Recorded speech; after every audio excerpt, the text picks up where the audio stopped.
જય મહાદેવ, હું છું રેણુકા ગોસ્વામી. મમ્મીઝ કિચન એક્સપ્રેસમાં તમારું સ્વાગત છે. આજે આપણે બનાવીશું સાંભારનો મસાલો. આ સાંભારનો મસાલો તમે કોઈપણ સાઉથ ઇન્ડિયન ડીશના સાંભાર બનાવવામાં ઉપયોગમાં લઈ શકશો.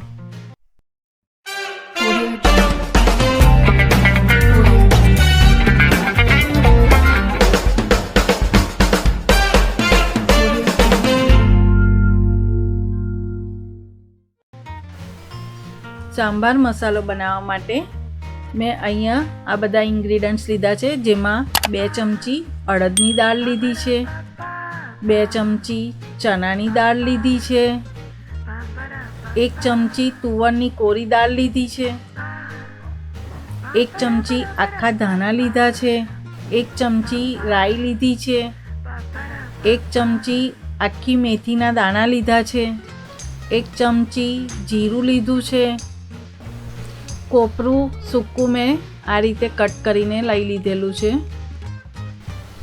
10 થી 15 નંગ આખા મરી લીધા છે, 10 થી 12 સૂકા તીખા લાલ મરચાં લીધા છે, 1 ચમચી મેં મીઠું લીધું છે, અહીંયા 1 ચમચી તલ લીધા છે, 15 થી 20 નંગ કડી લીમડાના પાન લેવાના છે. ત્યારબાદ મેં 1 ચમચી હિંગ, આ 1 ચમચી તેલ લીધું છે અને 1 ચમચી હળદર લીધી છે. હવે આપણે એક કઢાઈ લઈ લઈશું. કઢાઈને ગેસ પર મૂકી દઈશું અને ગેસની ફ્લેમ આપણે મીડિયમ રાખવાની છે. ત્યારબાદ તેમાં તેલ એડ કરી લઈશું. તેલ આપણું ગરમ થઈ ગયું છે.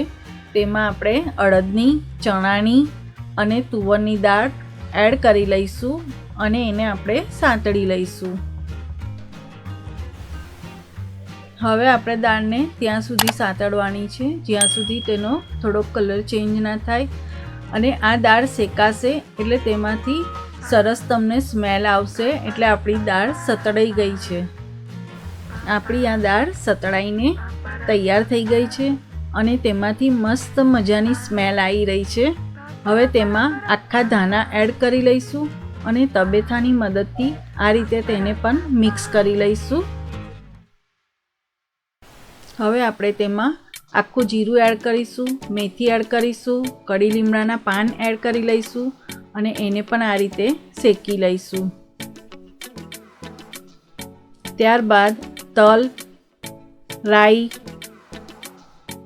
આખા કાળા મરી, કોપરું, આ બધી વસ્તુ એડ કરી અને એને પણ બરાબર આ રીતે શેકી લઈશું. હવે આપણે આ મસાલામાં મરચાં એડ કરી લઈશું અને એને મરચાંને પણ આપણે આ રીતે મિક્સ કરી અને સાંતળી લેવાના છે. આ વખતે આપણે ગેસની ફ્લેમ લો ટુ મીડિયમ રાખવાની છે ફ્રેન્ડ્સ. અને આ બધા મસાલા આપણે 3 થી 4 મિનિટ માટે સાંતળી લેવાના છે. ફ્રેન્ડ્સ, તમને મારો આ વિડીયો સારો લાગે તો મારી ચેનલને સબસ્ક્રાઈબ કરજો અને બાજુમાં આપેલું બેલ આઇકોનને જરૂરથી ક્લિક કરજો, જેથી કરીને તમને મારા આવનાર દરેક વિડીયોની નોટિફિકેશન મળતી રહે. આ આપણા મસાલા શેકાઈને રેડી થઈ ગયા છે અને એમાંથી એક સરસ સ્મેલ પણ આવી રહી છે. અને ફ્રેન્ડ્સ, હવે આપણે આ મસાલાને એક બાઉલમાં કાઢી લઈશું અને એને અડધો કલાક માટે ઠંડા કરવા બાજુ પર મૂકી દઈશું. આ આપણો મસાલો ઠંડો થઈ ગયો છે. હવે આપણે તેને એક મિક્સી જારમાં લઈ લઈશું.